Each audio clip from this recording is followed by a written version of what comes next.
అదే నేను మాట్లాడతలే రాసుకుంటున్నాము.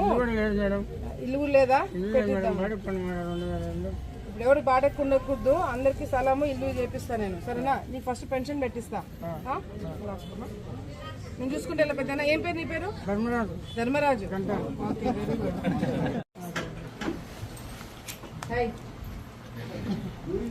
ఏమైనా చెప్తే అర్థమవుతుంది, తిరిగి ఏం చెప్పలేదు, మాట్లాడలేదు మాట్లాడలేదు మొత్తం అన్ని చేస్తారు.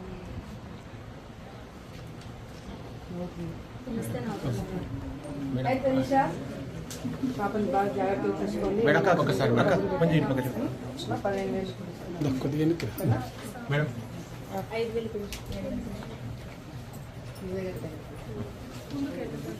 5,000 బాబు ఎత్తుకోండి.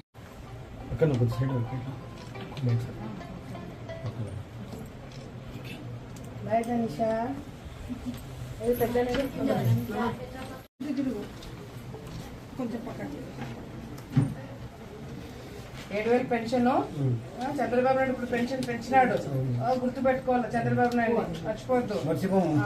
పట్టుకో జాగ్రత్త. ఇప్పుడు అట్లా లేదమ్మా, పెన్షన్ 3 నెలల వరకు టైం ఉంటుంది కదా. నువ్వు 3 నెలల తర్వాత కలెక్ట్ చేసుకోవచ్చు. జగన్ అట్లా పెట్టినాడు, చంద్రబాబు నాయుడు మార్చినాడు, మీరు 3 నెలలకైనా తీసుకోవచ్చు. ఇప్పుడు మీకు పెన్షన్ ఎంత? 7,000 కదా. డయాలసిస్ చేసుకుంటున్నారా?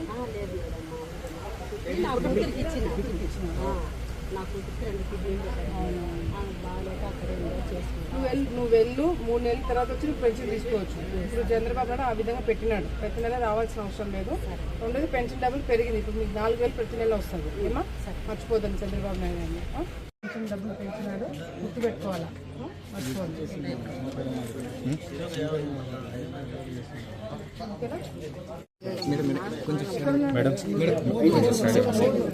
మీరు అటు సైడ్ వెళ్ళండి. 7,000 రూపాయలు. 7,000 రూపాయలు. 7,000 ఉందా?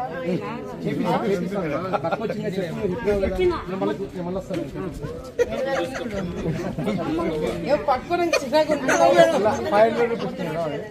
కొత్త నోట్. అదే ప్రభుత్వము అధికారంలోకి వచ్చిన తర్వాత చంద్రబాబు నాయుడు గారు ఇచ్చిన మాట ప్రకారం పెన్షన్ పెంచడమే కాకుండా 1వ తారీఖుల్లా పెన్షన్ అన్ని విధాలుగా కూడా అన్ని గ్రామాలలో అన్ని చోట్ల కూడా పంచడము మొదలుపెట్టినారు.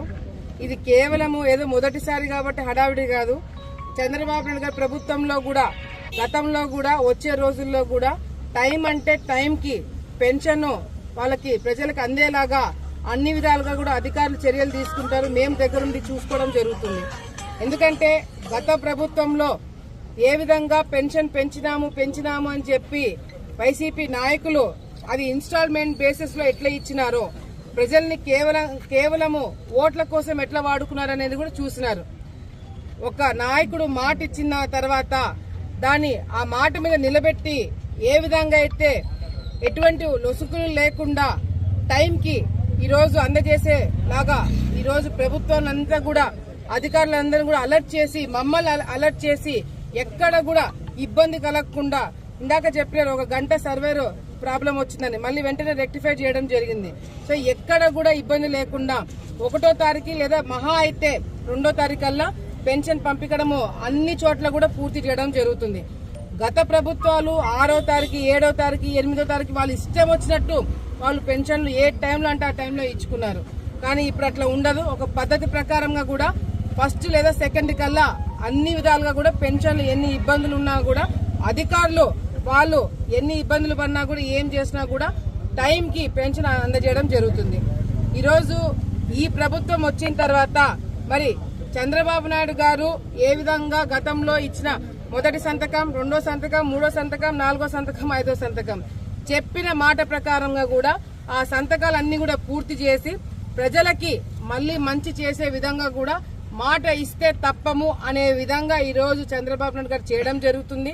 దానికి తగినట్టుగానే మరి లోకేష్ అన్న గారి సపోర్టు, ఇక్కడ స్థానికంగా గెలిచిన ఎమ్మెల్యేలు అందరం కూడా ఈ రోజు చంద్రబాబు నాయుడు గారు తీసుకున్న ప్రతి ఒక్క నిర్ణయాన్ని, ప్రతి ఒక్క డెసిషన్ ని కూడా ప్రజల్లోకి తీసుకెళ్లడమే కాకుండా అవి ఇంప్లిమెంట్ చేసేలాగా కూడా అధికారులతో ఎప్పటికప్పుడు మాట్లాడటమే కాకుండా అది గ్రామ స్థాయికి ప్రతి ఒక్క ఇంటికి ఆ పథకం అందేలాగా మేమందరం కూడా కృషి చేస్తామని చెప్పి ఈ సందర్భంగా తెలియజేసుకుంటూ ప్రజలు ఎంతో నమ్మకంతో ఓట్లు వేశారు.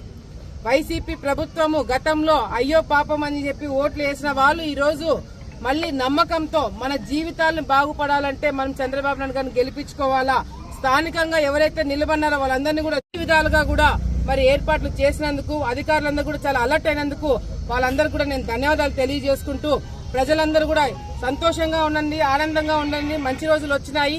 ఎవరికైతే పెన్షన్ ఇంకా కొంతమందికి రాలేదో మా వార్డు మెంబర్లు కావచ్చు, లేకపోతే కౌన్సిలర్లు కావచ్చు, లేకపోతే ఇక్కడున్న ఇన్ఛార్జీలు కావచ్చు, తెలుగుదేశం పార్టీ నాయకులు కావచ్చు, అందరూ కూడా చర్యలు తీసుకొని వెంటనే పనులు పూర్తి చేసేలాగా మేము చర్యలు తీసుకుంటామని చెప్పి